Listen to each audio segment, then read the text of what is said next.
किसान भाइयों नमस्कार। देखिए, आज का विषय है कि देश का किसान अलग अलग क्षेत्रों में अलग अलग प्रकार की फसलों को उगाता है। खाद्यान्न की फसलें हैं, तिलहन की फसलें हैं, सब्जियों की फसलें हैं, फलों की फसलें हैं और हर फसल में उसको कई सारी प्रॉब्लम्स आती हैं। एक समस्या आती है फसल की ग्रोथ को लेकर कि साहब फसल की बढ़वार अच्छी नहीं हो रही है। एक समस्या आती है कि साहब फसल में बीमारी लग गई है, फसल में कीड़ा लग गया है, फसल में खरपतवार है। हालांकि खरपतवार की समस्या इस जीवांश कार्बन की समस्या से कोरिलेट नहीं करती। शेष ग्रोथ की समस्या हो, बीमारी की समस्या हो, इंसेक्ट की समस्या हो, सारी समस्या कहीं ना कहीं जीवांश कार्बन से कोरिलेट करती है। मित्र, आज देश का किसान अपनी टमाटर की, मिर्च की, पपीते की, अनार की, अंगूर की, केले की, चना की, मटर की, मसूर की समस्या को लेकर के वो बाज़ार में समाधान खोजने निकलता है। जेब में कुछ पैसे डालता है, झोला लेता है और सोचता है कि अमुक बीमारी के लिए अमुक जगह से जो है ना अमुक प्रकार का फंजीसाइड ले आऊँगा और उसको स्प्रे करके बीमारी ठीक कर लूँगा, या अमुक इंसेक्ट के लिए अमुक इंसेक्टिसाइड ले आऊँगा और ये इंसेक्ट की समस्या को मैं दूर कर दूँगा। या जब ग्रोथ की बात होती है तो कहता है कि हम इतना यूरिया, इतना जिंक या इतना डीएपी ज़्यादा डाल देंगे तो ये ग्रोथ की समस्या हमारी दूर हो जाएगी। किसी किसी किसान की कभी कभी किसी समस्या का समाधान मिला भी, लेकिन ज़्यादातर का समाधान नहीं मिला। पैसे भी गए और समाधान भी नहीं मिला। दूसरा हुआ क्या मित्र कि जैसे मैंने लिखा है, खेती में आने वाली समस्याओं का समाधान जमीन में उपलब्ध जीवांश कार्बन की मात्रा पर डिपेंड करता है। आप सभी लोगों ने, कुछ लोगों ने नहीं पढ़ा हो ये विषय, मैं उनके लिए और ज़्यादा उपयोगी है जो एग्रीकल्चर सेक्टर में काम करते हैं, जो ग्रेजुएट हैं, पोस्ट ग्रेजुएट हैं। तो एक शब्द पढ़ा है आपने, CN रेशियो।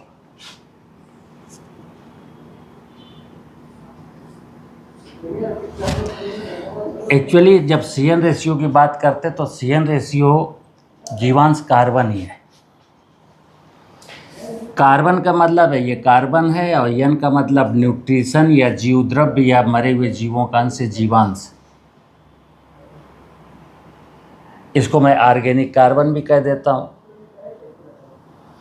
हम जब भी कोई फसल बोते हैं तो मिस्टेक कहाँ होती है?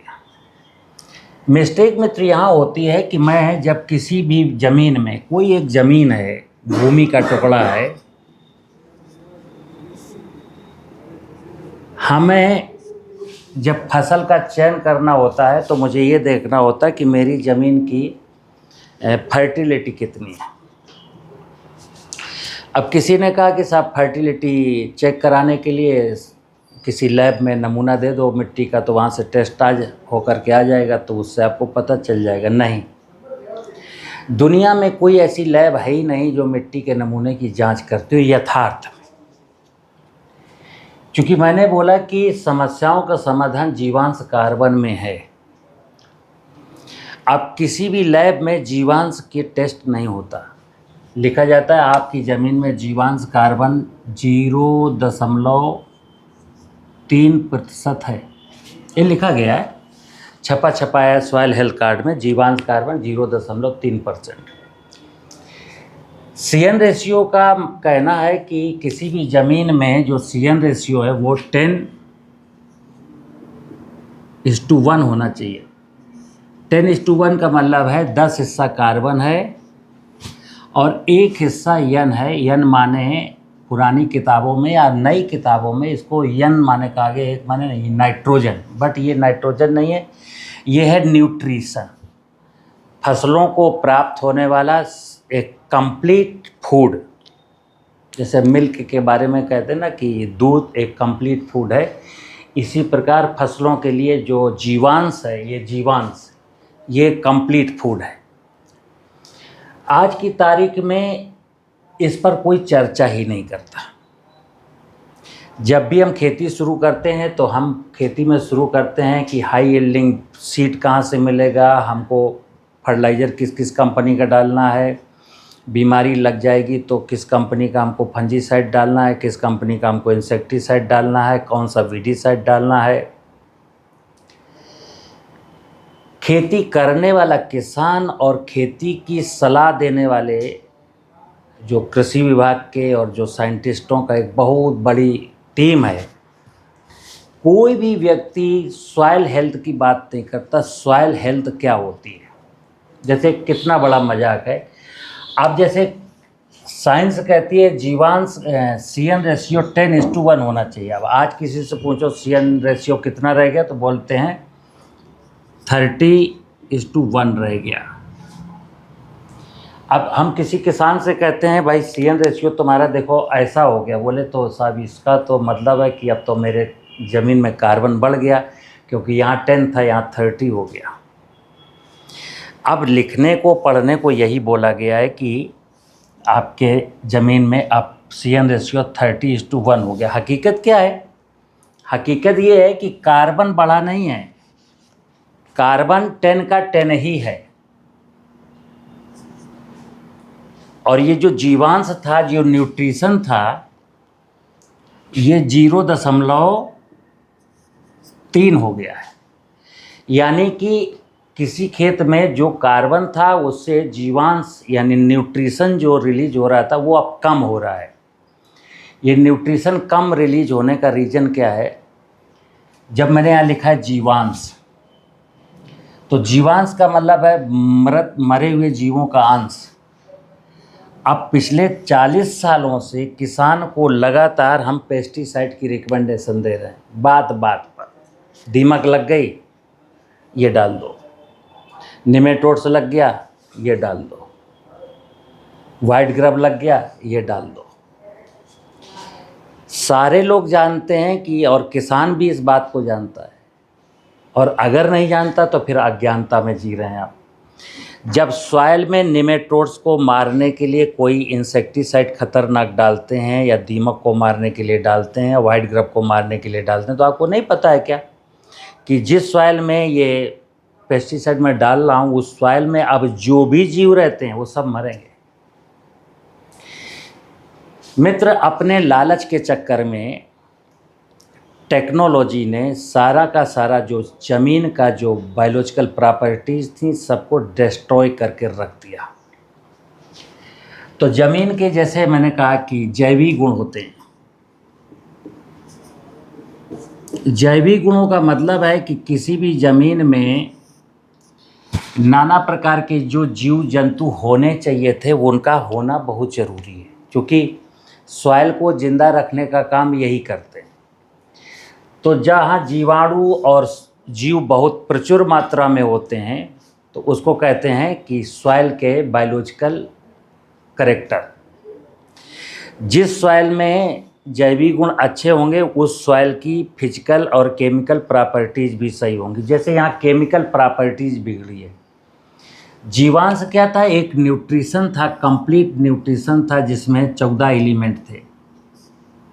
जैसा कि आप जानते हैं फसलों को 17 पोषक तत्वों की ज़रूरत होती है, तो 3 में जो कार्बन, हाइड्रोजन, ऑक्सीजन है वो तो क्लाइमेट, पानी से मिल जाता है, लेकिन जो 14 हैं, 14 तो सॉइल से मिलते हैं। इस 14 में मैं 2 डालता हूँ, N और P।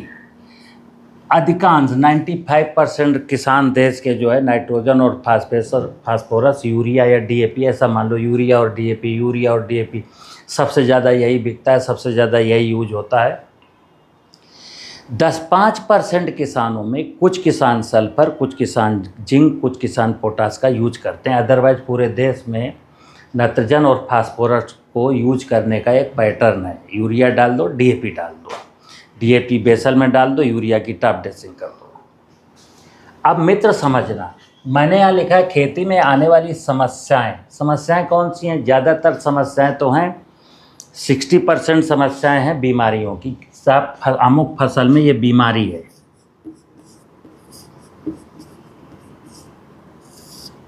या अमुक फसल में अमुक ये कीट है। अगर हम सब लोग मिल करके ये देखें कि बीमारी का कारण क्या है, बीमारी का कारण क्या है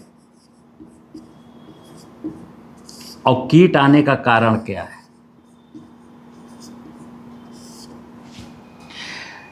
कई बार मित्र, बीमारी, जो एग्रीकल्चर पढ़े हुए हैं उनको मालूम है कि कई बार किसी भी क्रॉप में जो बीमारी के लक्षण हैं वो किसी न किसी पोषक तत्व की डिफिशियंसी को इंडिकेट करते हैं कि ये बीमारी, इसका कारण है कि जिंक की कमी है, इसका कारण है कि आयरन की कमी है, इसका कारण है कि सल्फर की कमी है।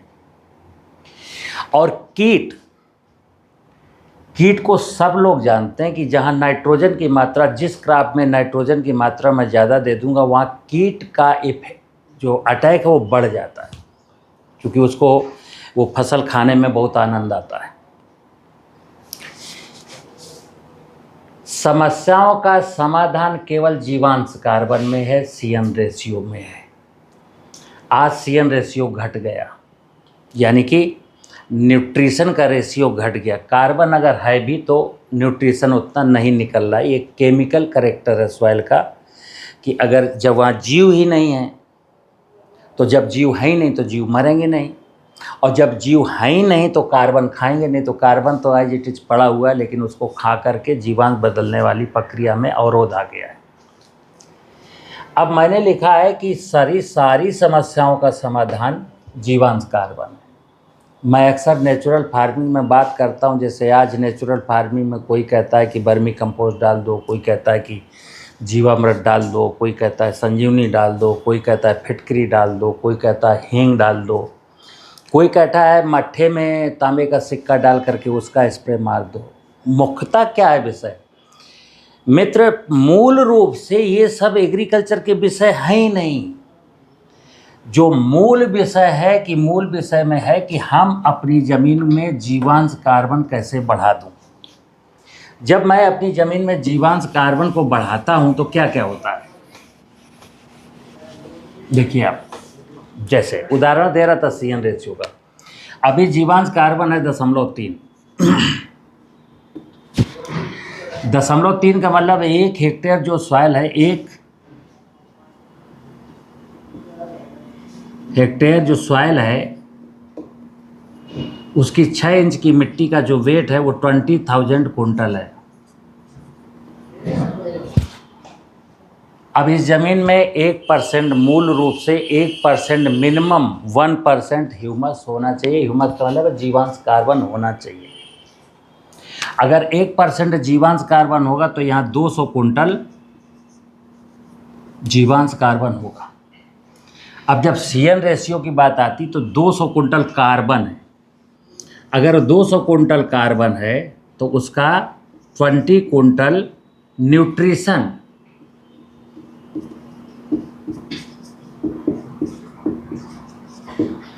अगर 1 हेक्टेयर सॉइल में 200 कुंटल कार्बन है तो every year 20 quintal nutrition release होगा।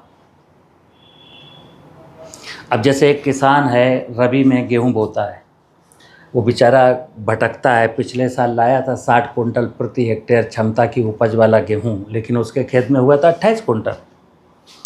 इस साल फिर वो भटक रहा है कि हमको साहब 70 कुंटल की क्षमता वाला गेहूं मिल जाए।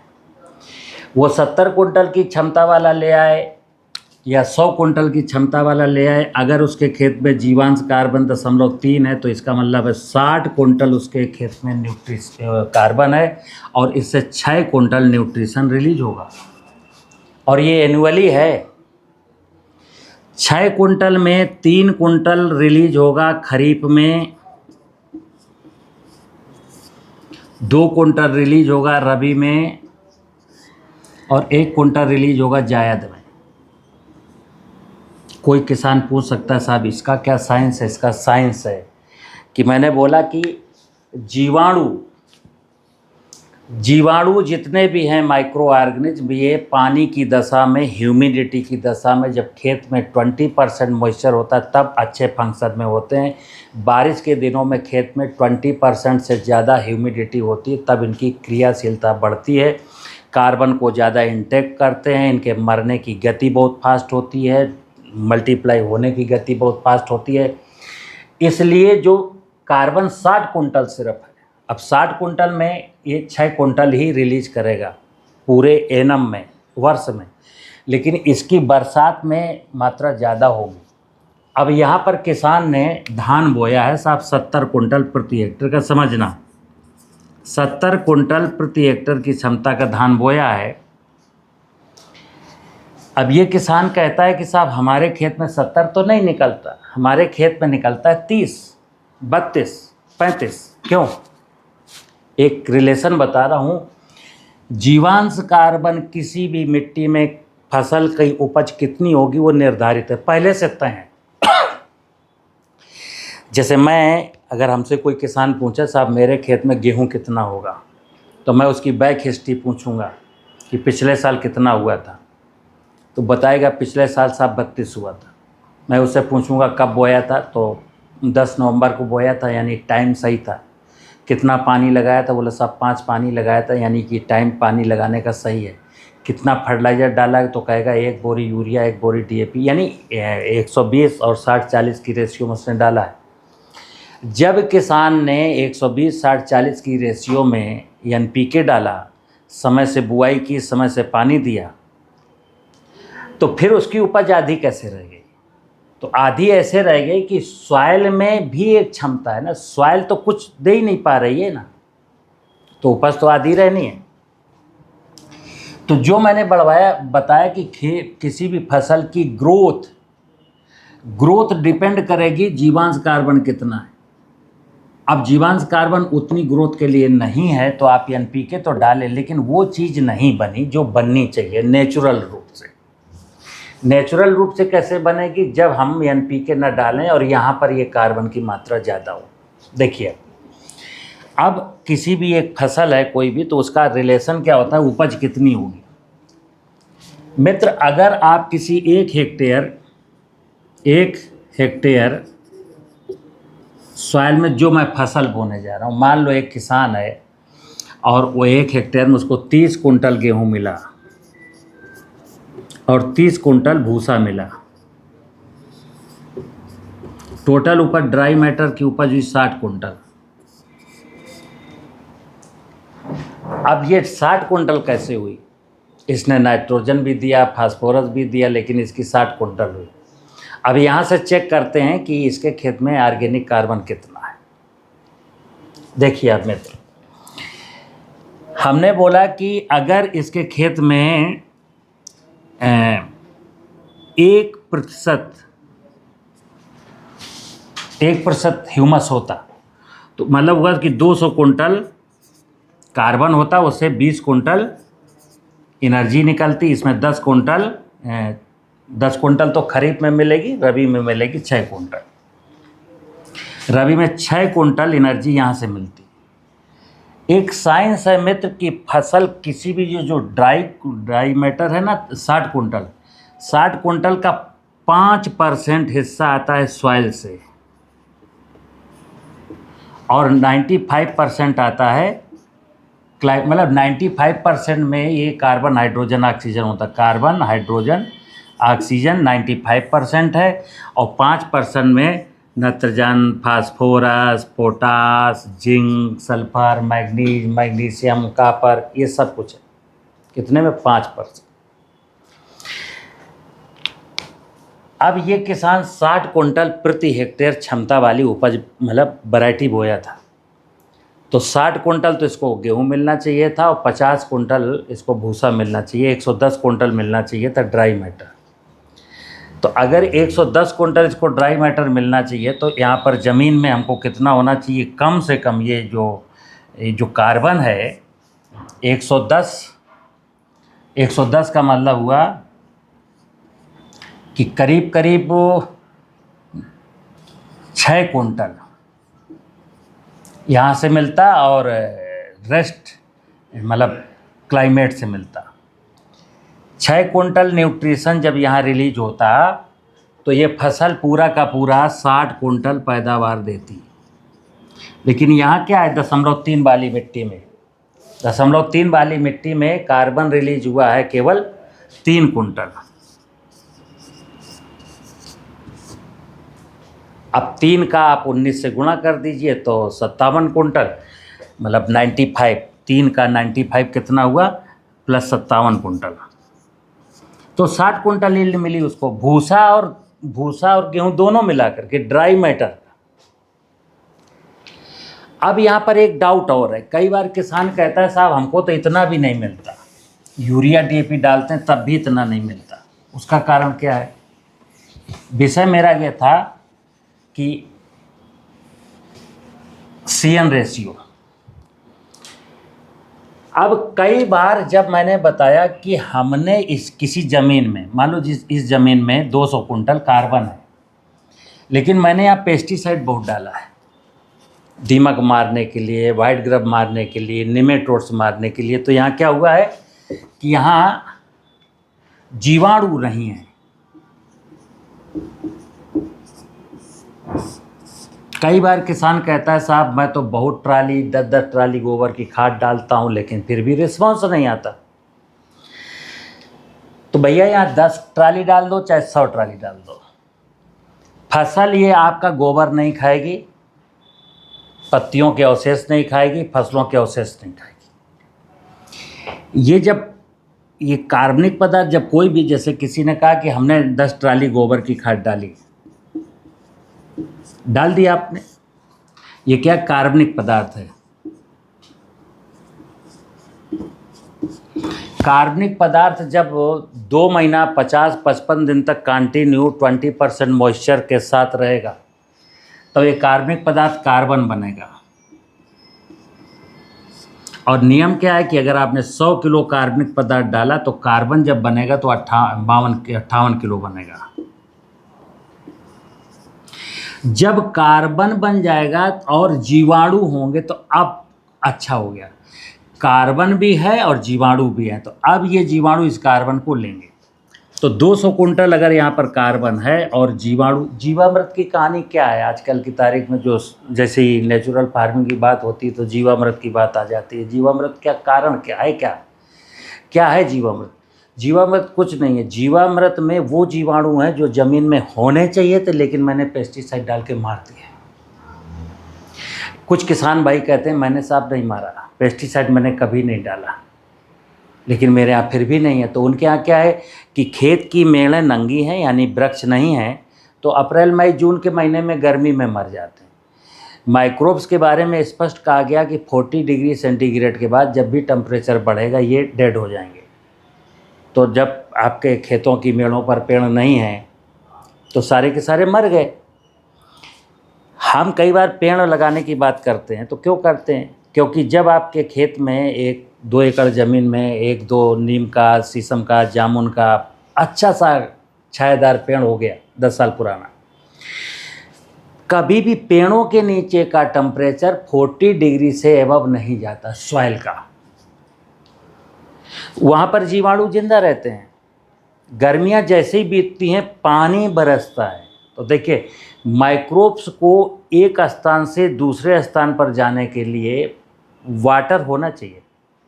माइक्रोब समय ऐसा पानी पे रन करता है, तो जैसे ही सॉइल ठंडी हुई, पानी बरसा, 20% मॉइस्चर खेत में आए तो माइक्रोब्स पूरे खेत में रन कर गए, पूरे खेत में फैल गए।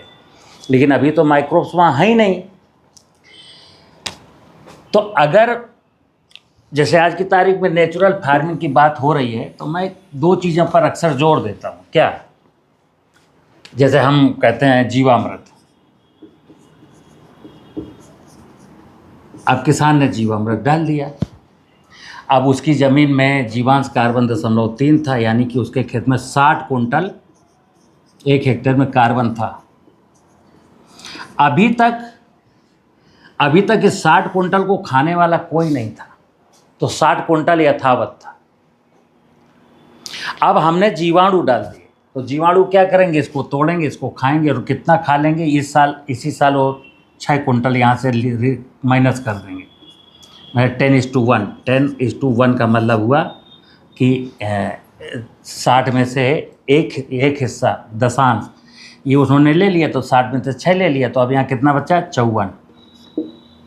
कई किसान कहते हैं साहब 3 साल तक तो जीवामृत डालने से रिस्पांस मिला, उसके बाद अब रिस्पांस नहीं मिल रहा है। तो रिस्पांस मित्र कैसे मिलेगा? समझना, कि 6 कुंटल यहाँ से निकला, फिर अगले साल 5 कुंटल 40 किलो यहाँ से निकला, फिर यहाँ जो है बच गया 48.5, फिर यहाँ से 4 कुंटल 8 किलो 4.8 कुंटल। फिर अगर मैं कार्बन ऐड नहीं कर रहा हूँ, जीवामृत कंटिन्यू कर रहा हूँ, तो ये जो पड़ा हुआ कार्बन था ये भोजन बनता बनता बनता बनता नीचे चला जा रहा है और ये कम हो रहा है। इसलिए मैं कहता हूँ जीवामृत के साथ कार्बन बढ़ाना।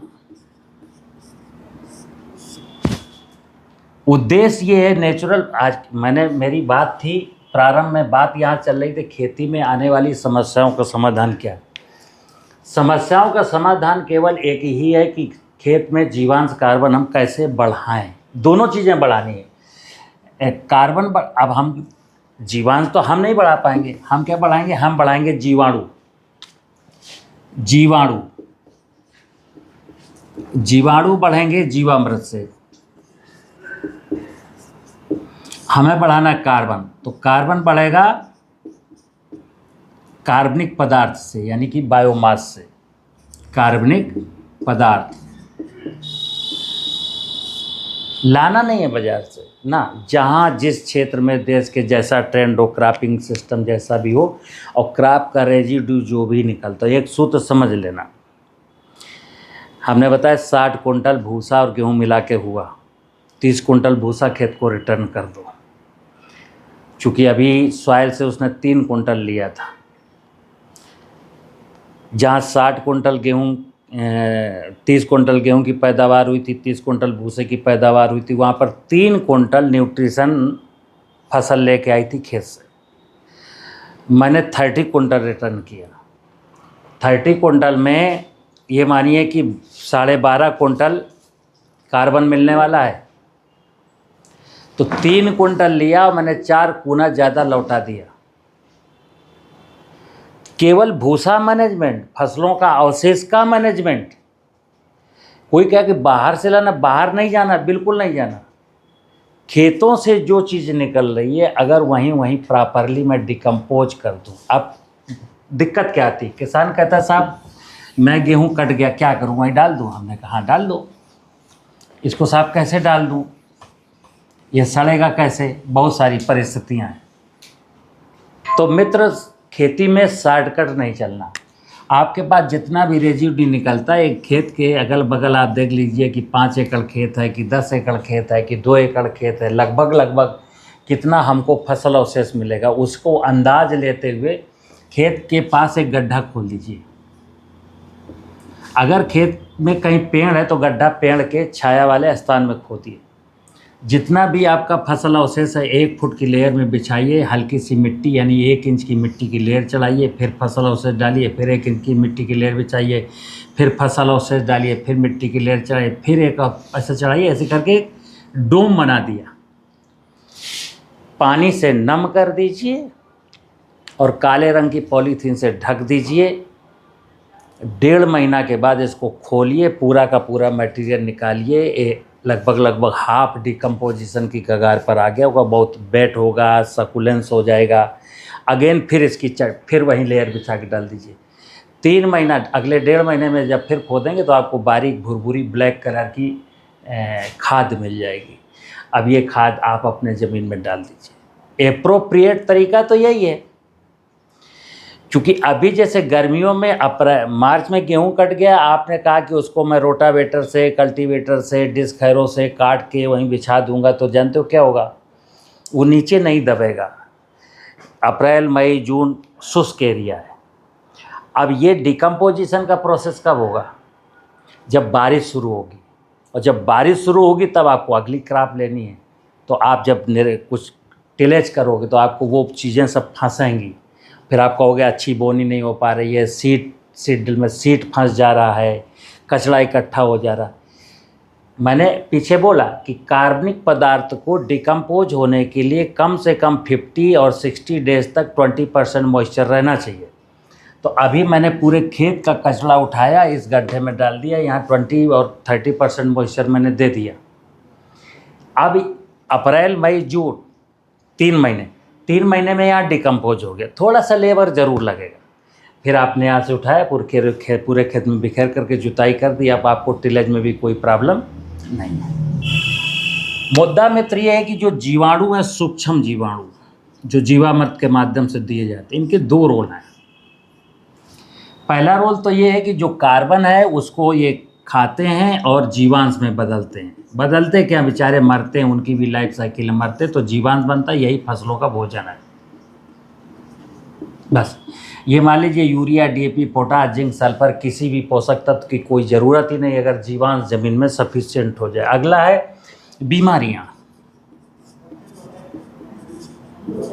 तो बीमारियों में मैंने बताया कि दो कारण, एक डिफिशियंसी सिम्टम्स भी है और एक हकीकत में कोई फंगस भी है।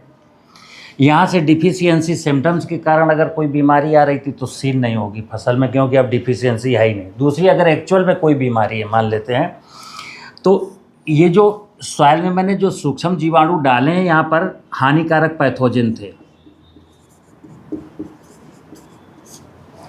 ये हानिकारक पैथोजन, बीमारियों के बारे में एक और बता दूं, देश का पूरा किसान सुन ले, 80% बीमारियां भूमि जनित हैं। यानी कि आपने यहाँ एक बीज बोया टमाटर का, मटर का, भिंडी का, करेले का, कद्दू का, यहाँ एक नेगेटिव पैथोजन पड़ा था। जैसे ये दाना उसका बीज का, सीड का भीगते ही ये इसके अंदर इंटर मार गया, फिर ये क्रॉप बढ़ने लगी और ये पूरे क्रॉप के सिस्टम में ऐसे ऐसे फंगस चल पड़ा। 45 दिन, 50 दिन, 60 दिन की अवस्था में जब अनुकूल परिस्थितियां मिली तो क्रॉप में वो सिम्टम्स शो हो गए। अब भूमि जनित बीमारी जो फसल में आई है, अब किसान हर सप्ताह स्प्रे मार रहा है, हर सप्ताह स्प्रे मार रहा है, उसके 50,000, 60,000, 70,000 तक पेस्टिसाइड मतलब स्प्रे करने में चले गए। और मैं दावा करता हूँ, जैसे बहुत सारे किसानों का फ़ोन आता है, साहब मेरे ये बीमारी, मेरे ये बीमारी। मैं कहता हूँ कभी ठीक नहीं होगी। दुनिया में कोई माई का लाल पैदा ही नहीं हुआ जो सॉइल बोर्न बीमारी को कंट्रोल करने की ताकत रखता हो। हाँ, जो हवा जनित बीमारी है, जैसे किसी खेत में, इस खेत में साहब इनिशियल स्टेज पर सॉइल से बीमारी आई थी, इसके खेत में सॉइल से बीमारी नहीं आई, लेकिन सॉइल बीमारी का जो सेकेंडरी इन्फेक्शन है वो तो एयर से होगा। इस बीमारी के कोनिडिया इसकी फसल में पके, यहाँ से उड़े, यहाँ बीमारी आ गई। जो बाद में हवा जनित बीमारी आई है, इसको कोई बेशक कह सकता है देश में कि नहीं नहीं उनके यहाँ बीमारी यही लगी थी लेकिन मैंने ठीक कर दी, तो वो क्या थी, हवा जनित बीमारी थी, उसका पत्तियों से इफेक्ट शुरू हुआ था। लेकिन जो बीमारी सिस्टम में है, कोई दुनिया का साइंटिस्ट ठीक ही नहीं कर सकता, लेकिन किसान इस बात से अज्ञान है तो बेचारा दवा छींटा करता है, फिर कहता साहब 1 लाख का टमाटर बेचा तो हमने कितना फ़ायदा हुआ। तो कहता साहब फ़ायदा क्या हुआ, देखो 60,000 की तो दवाई चली गई, 10,000 का फर्टिलाइज़र चला गया, 10,000 का जो है श्रम चला गया, हमको तो साहब केवल 8-9 हज़ार बचा। मित्र, देश का किसान सिर्फ इसलिए आर्थिक तंगी में है या कर्ज में है क्योंकि वो खेती में लागत बहुत लगाता है।